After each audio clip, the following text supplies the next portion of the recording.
ஐயா, இப்போ வருகிற தேர்தல் முடிவு ஒரு வித்தியாசமா தொங்கு சட்டமன்றம் மாதிரி வந்துச்சுன்னா உங்களுடைய முடிவு என்னவா இருக்கும்? உங்களுடைய மக்கள் நல கூட்டணி எல்லா தலைவருடைய முடிவுகளும் என்னவா இருக்கும்?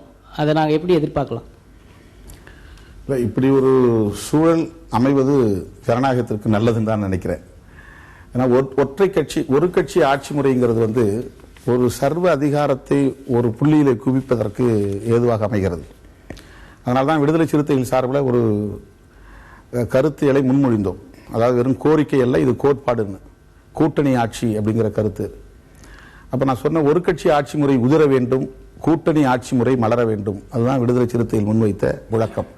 இதற்காகத்தான் நாம் பல தலைவர்களை சந்தித்து அவர்களை ஒருங்கிணைத்து கூட்டணி ஆட்சி கருத்தரங்கத்தை நடத்தினோம், கூட்டணி ஆட்சி மாநாட்டை நடத்தினோம். கூட்டணி ஆட்சி இப்ப இந்த தொங்கு சட்டமன்றம் வந்தாதான் கூட்டணி ஆட்சிங்கிறதே வரும். அப்பதான் அந்த கோயலிஷன் கவர்மெண்ட்ங்கிறதே உருவாகும். ஒரு கட்சிகிட்ட மொத்தமா 200 தொகுதி அள்ளி கொடுக்கும்போது ஒட்டுமொத்த அத்தனை அதிகாரங்களும் ஒரு கட்சியினுடைய தலைமையில போய் விழுந்துருது. ஒரு கட்சிகிட்ட விழுறதுனால அந்த ஒரு கட்சியினுடைய தலைவர் தான் பிம்பம், ஒரு ஒளிவட்டம் உருவாயிருது அவங்களுக்கு. அதனால்தான் காலில் புத்து புத்துன்னு எல்லாம் விழறாங்க. அது மரியாதைக்காக விழல.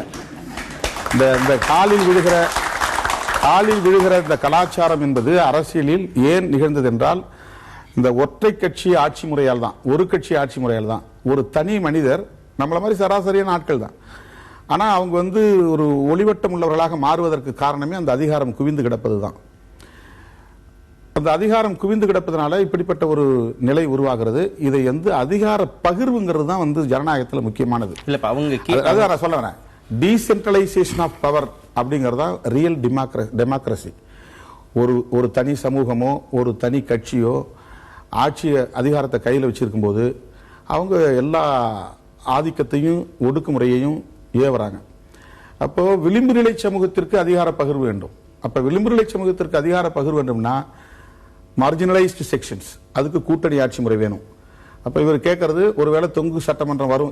இந்த இப்படி ஒரு கேள்வி எழுவதே 50 ஆண்டுகளுக்கு பிறகுதான் தமிழ்நாட்டில். 1900 ஏன் 50 ஆண்டு? அந்த 15 வருஷம் காங்கிரஸ், 48 வருஷம் திமுக அதிமுக, 3 கட்சிகள் தான் இந்த 67 ஆண்டுகளா அந்த தமிழ்நாட்டை ஆண்டு இருக்கிறாங்க. மற்ற எல்லா கட்சிகளும் ஏன் நீங்க எங்க போறீங்க ஒரு கேள்வி கேட்கறீங்கல்ல, அதுக்கு என்ன காரணம்னா நீங்க அதிகாரத்தை ஒரு கட்சிகிட்ட குவிக்கிறதுனால வர்றதுதான். அப்போ ஒரு கட்சியோட சேர்ந்துதான் இன்னொரு கட்சி இங்க அரசியல் பண்ண முடியுங்கிற நிலை யதார்த்தமா கட்டமைக்கப்பட்டிருக்கு. இப்ப தொங்கு சட்டமன்றம் வருகிற போது அதிகாரம் பகிர்ந்தளிக்கப்படுகிறது. அதிகாரம் பகிர்ந்தளிக்கப்படக்கூடிய நிலை வந்தால்தான் நான் முடிவெடுக்க முடியும். நாங்க என்ன நம்பிக்கிட்டு இருக்கிறோம், நான் அப்படி சொல்ல முடியாது பதில். எங்களுடைய நோக்கம் என்னன்னா நாங்கள் ஆட்சிக்கு வருவோம் அப்படிங்கறதா.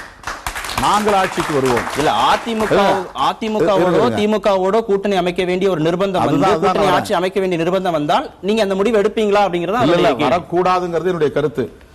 வந்தால் வரக்கூடாது. ஏன்னா அது அதிமுக வந்தால் ஒரு கட்சி ஆட்சி தான், திமுக வந்தால் ஒரு கட்சி ஆட்சி தான், கூட்டணி ஆட்சி இல்லை என்று திமுக தரப்பிலே திட்டவட்டமாக சொல்லிவிட்டார்கள்.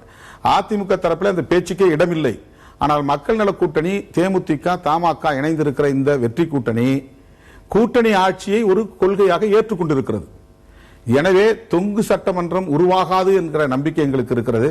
தொங்கு சட்டமன்றம் உருவானால் மீண்டும் தேர்தல் நடக்கும். இல்ல கூட்டணி ஆட்சிங்கிறது மீண்டும் தேர்தல் நடக்கும் சொல்லிட்டு அவர் கேட்ட கேள்வி பதில் சொல்லிட்டாங்க. இல்ல கூட்டணி ஆட்சிங்கிறத அதுக்கு என்ன பொருள்? நாங்க திமுகவை சப்போர்ட் பண்ண மாட்டோம், அதிமுகவை சப்போர்ட் பண்ண மாட்டோம்.